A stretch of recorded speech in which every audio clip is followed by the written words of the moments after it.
السلام علیکم ورحمۃ اللہ۔ بھائی، یہ جو معاملہ میں آپ سے ڈسکس کرنے جا رہا ہوں، یہ انتہائی اہم نوعیت کا معاملہ ہے۔ چینی لوگ اپنا بزنس کرتے ہیں، انہیں کسی کے مذہب سے کوئی غرض نہیں ہے۔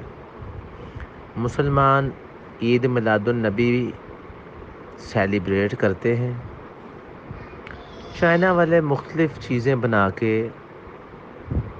اپنی چیزوں کو بیچتے ہیں۔ ہندو ہولی کا تہوار مناتے ہیں تو چائنا والے اپنی چیزیں بنا کر بیچتے ہیں۔ کرسچن کرسمس کا تہوار مناتے ہیں تو چائنا والے اپنی چیزیں بنا کے اس تہوار کے لیے بیچتے ہیں۔ یعنی انہیں کسی کے مذہب مسلک سے کوئی غرض نہ ہے، انہیں اپنے بزنس سے غرض ہے کہ ہمارا کاروبار خوب پھلنا پھولنا چاہیے، اور وہ چونکہ دین سے ناواقف ہیں اور وہ تمام اخلاقی قدروں سے گزرے ہوئے ہیں، ان کی خوراک دیکھیں، ان میں کوئی حلال حرام نہیں ہے۔ کتا بھی کھاتے ہیں، خنزیر بھی کھاتے ہیں، اور کاکروچ بھی کھاتے ہیں، وہ سانپ بھی کھاتے ہیں، وہ چھپکلی بھی کھاتے ہیں۔ لیکن انتہائی تکلیف دہ بات سامنے یہ آئی جب پتہ چلا کہ چائنا میں ایسی فیکٹریاں موجود ہیں جو سور کی ہڈیوں کو کاٹ کر ان کو کارآمد بنانے کے لیے وہ تسبیح بناتے ہیں۔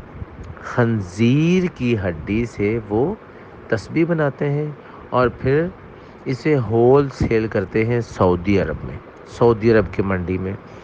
چونکہ مسلمان پوری دنیا سے سعودی عرب آتے ہیں، اور جب وہ عمرہ کر کے واپس جانے لگتے ہیں یا حج ادا کرنے کے بعد واپس جانے لگتے ہیں، تو وہ اپنے دوست احباب رشتہ داروں کے لیے گفٹ کی شکل میں جائے نماز، تسبیح، ٹوپی ایسی چیزیں خرید کے لے جاتے ہیں تاکہ اپنے رشتہ داروں میں، دوستوں میں ان کو ایز اے گفٹ کے طور پہ دیں۔ لیکن ہم مسلمان اس بات سے بالکل ناواقف ہیں کہ وہ تسبیح کس چیز سے بنی ہوئی ہے۔